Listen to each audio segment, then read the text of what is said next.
Hai semua, selamat datang di channel Rara Deptasari. Kali ini aku akan unboxing dan review rice cooker Philips HD4515 yang baru aja aku beli pada event 99 kemarin.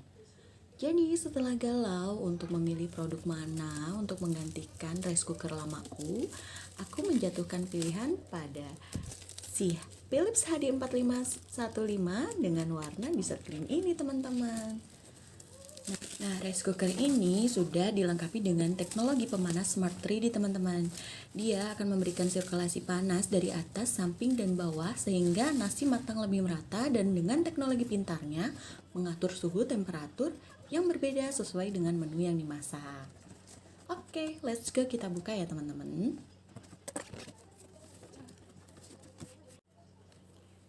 Nah, untuk bagian dalamnya ketika kita buka, kita akan mendapatkan kartu garansi. Kartu garansi ini akan berlaku selama 2 tahun, teman-teman. Cukup lama ya untuk sekelas ini rice cooker. Oke, terus ada buku panduan. Jadi kita bisa lihat cara masak semua di situ. Terus ada kabel dan mari kita lihat bagian dalam dan desain luarnya. Nah, ini bagian luar dari si dessert green ini teman-teman. Aku suka banget warnanya, soft banget. Dan kalau ini secara keseluruhan dia berbeda dengan yang putih ya. Dia punya 10 menu. Kalau yang putih hanya 8 menu kalau nggak salah. Nah, ini bagian atasnya hanya lapisan udara kayak itu untuk uap air yang keluar. Bagian belakang tidak akan ada seperti rice cooker lama dengan tampungan air seperti itu. Oke, kita lihat bagian dalamnya ya. Nah, untuk bagian dalamnya ini kita akan dapatkan gelas takar untuk mengukur nasi, beras, dan air. Terus ini ada centong nasi, bentuknya dua-duanya cukup berbeda ya dengan panci rice cooker lain. Terus ini juga tatakannya juga sedikit berbeda, seperti biasanya kan hanya bulat yang ditaruh di atasnya. Nah, ini nih yang klaimnya sangat istimewa dari rice cooker tipe ini. Panci penanak nasinya dilapisi dengan lapisan bakuhan seki yang tahan lama hingga 6 kali dibandingkan dengan panci penanak nasi nonstick biasa.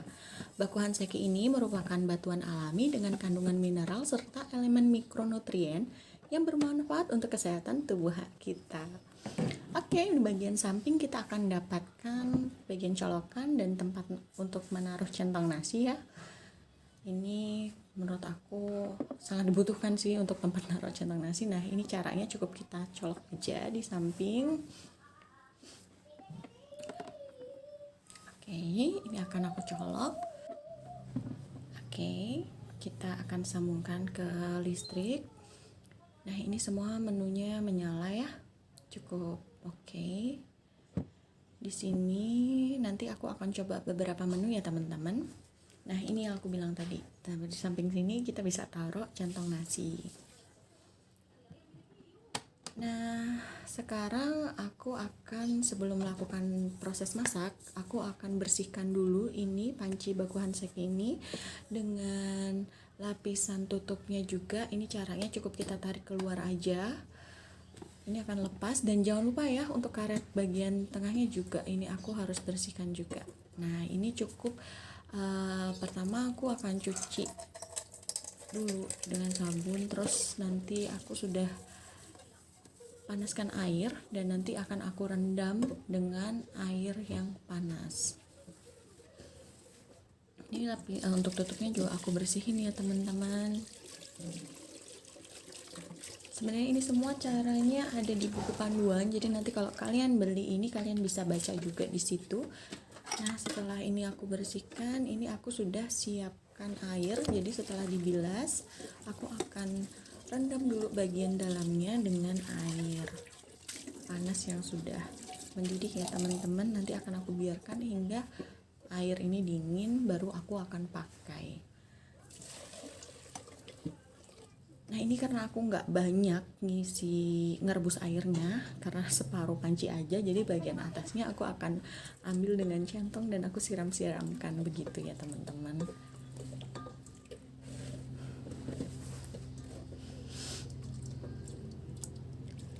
Ini akan aku diamkan hingga dingin. Setelah dingin kemudian nanti, nah ini udah dingin airnya, pancinya juga udah aku rendam. Jadi aku akan tiriskan panci ini. Sebelum kita gunakan, pastikan bagian luar dan dalamnya itu kering teman-teman. Nah ini aku akan mulai dengan menu memasak nasi. Ini aku pakai 3 cangkir, jadi perbandingan antara beras dan airnya itu 1:1 ya teman-teman. Ketika kita pakai 1 cup beras, berarti air yang akan kita gunakan itu juga jumlahnya 1 yang ada di bagian panci itu liternya ya. Nah ini beras aku cuci selama 3 kali ya biasanya kalau aku.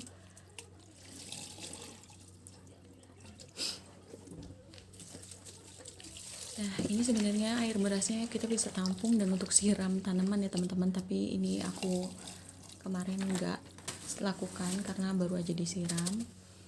Terus ini setelah itu kita akan coba pasang ya. Untuk memasangnya pun gampang. Lapisan ini juga harus kita pastikan bersih, kering, bagian kecilnya dan bagian karetnya itu juga kita harus pastikan sudah terelap kering ya teman-teman. Nah untuk memasangnya tinggal kita tekan aja kanan kiri.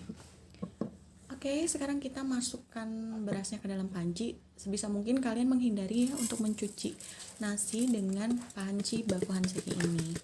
Jadi setelah kita masukkan, ini aku pakai, karena tadi aku pakai 3 cup beras, jadi aku akan pakai 3 cup air. Atau kalian juga bisa lihat bagian takaran air, di situ juga ada menunjukkan angka 3. Nah, di situ jumlah takaran air yang kita gunakan.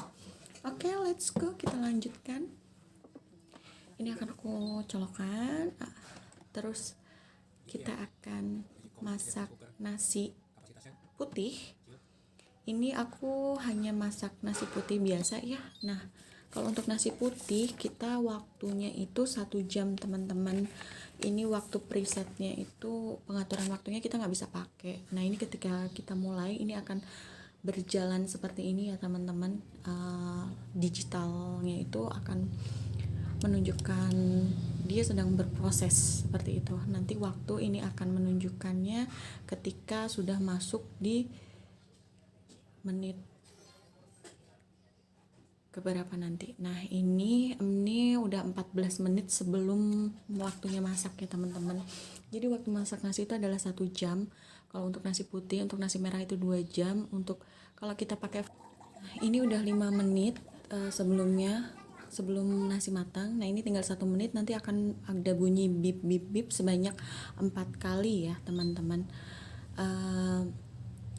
Nah ini 11 menit setelah waktu nasi memasak, ini baru aku buka karena memang kalau nggak salah petunjuknya itu paling nggak 10 sampai 15 menit setelahnya baru kita buka sebenarnya. Ini aku sempat tinggal sholat dulu. Nah ini hasil nasinya dengan menu memasak nasi biasa, bukan yang cepat ya teman-teman. Ini hasilnya better, bagus, dan emang nggak lengket gitu. Kalau untuk menu nasi memasak cepat itu waktunya lebih cepat ya teman-teman, sekitar 25 menit. Nah ini udah 14 menit waktu berjalan tadi setelah aku aduk. Nah saatnya makan malam teman-teman. Untuk nasi ini menurut aku ya gak jauh beda sih sama rice cooker sebelumnya, cuma memang lebih pulen menurut aku. Dan lebih, itu sih sebenarnya tergantung dari beras kita yang kita gunakan ya teman-teman. Oke, nanti kita akan lihat. Nah ini 12 jam setelah proses nasi memasak, ini akan pindah otomatis ke menghangatkan ya teman-teman. Setelah nasi masak, aku lupa jelasin tadi.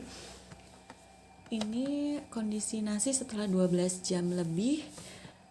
Oke, menurut aku ya fine-fine aja nasinya, cuma memang nggak yang kering gitu atau basi itu enggak, karena kan ada beberapa yang bilang komplain ini cepat basi, emang enggak.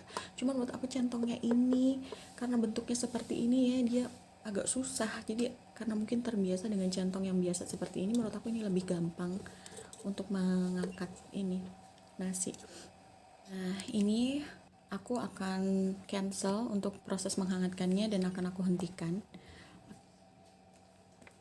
Nah ini besoknya aku akan ini hasilnya ya ketika nasi udah aku keluarkan, ini kering tapi itu nggak lengket, ini cepet kok untuk dibersihkan, cukup kita ketika sudah kering tuh dia akan lepas sendiri teman-teman.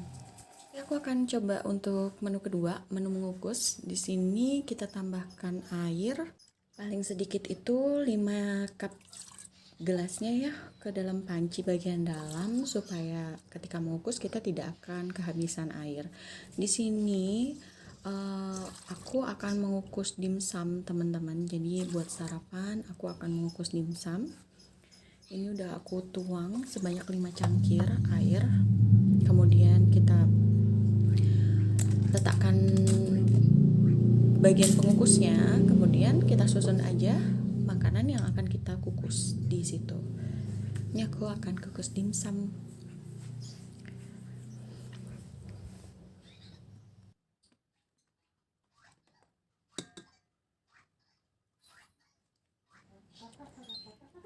Ini akan aku letakkan pancinya ke bagian dalam, kemudian kita akan atur menu mengukus teman-teman. Nah ini kita tinggal pencet bagian tengahnya ya teman-teman, kita arahkan lampunya ke metode mengukus.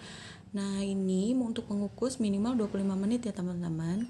Nah kita untuk ini kita langsung pencet start aja. Ini waktu ini digital akan terus berputar sampai nanti ketika 25 menit akan muncul. Jadi sebenarnya lebih dari 25 menit teman-teman. Nah ini mungkin karena airnya perlu dipanaskan dulu ya, jadi makanya 25 menit itu setelah air di dalam itu panas.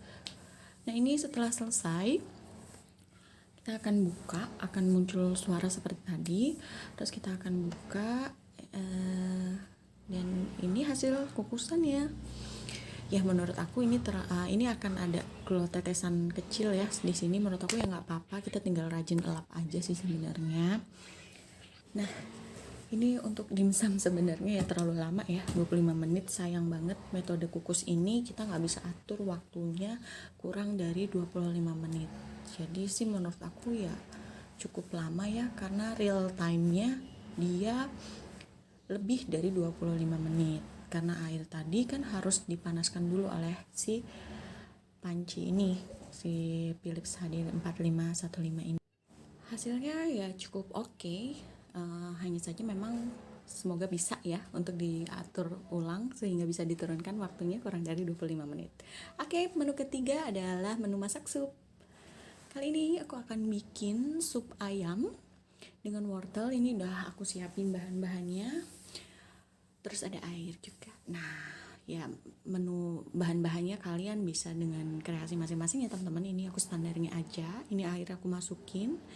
Ini airnya aku masak sampai di posisi 4 ya teman-teman. Terus aku akan masukkan ayamnya. Terus dan bumbu yang udah aku tumis dan haluskan, dan daun bawang teman-teman. Nah ini akan aku masak dulu dengan metode sup di Philips HD 4515 ini ya teman-teman. Untuk memasak sup ini perkiraan waktunya adalah 2 jam.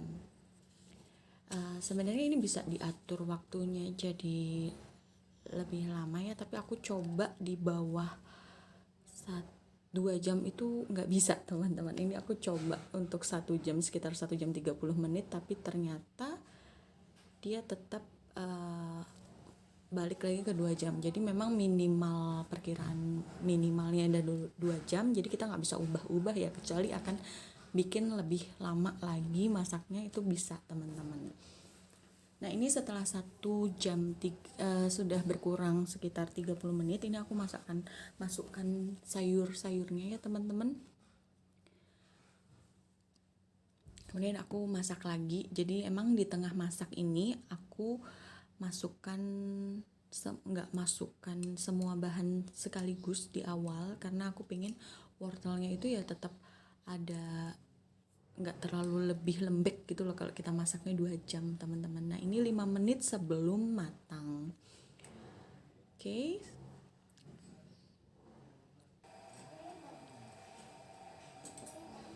Nah ini sudah bunyi dan tandanya sup kita sudah matang. Mari kita cek ya teman-teman.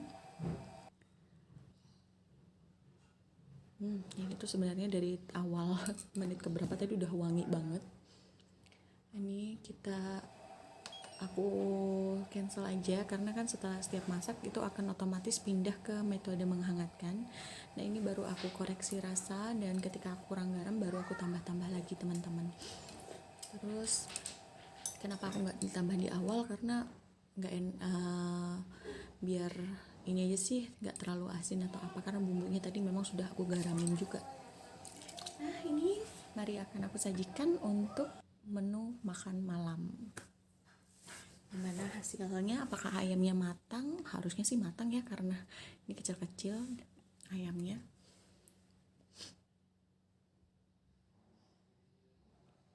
Nah ini hasil memasak sup dengan rice cooker HD 4515. Oke, aku akan coba cicipin apakah ini matang sempurna atau enggak. Oke, untuk ayam berhasil ya, empuk.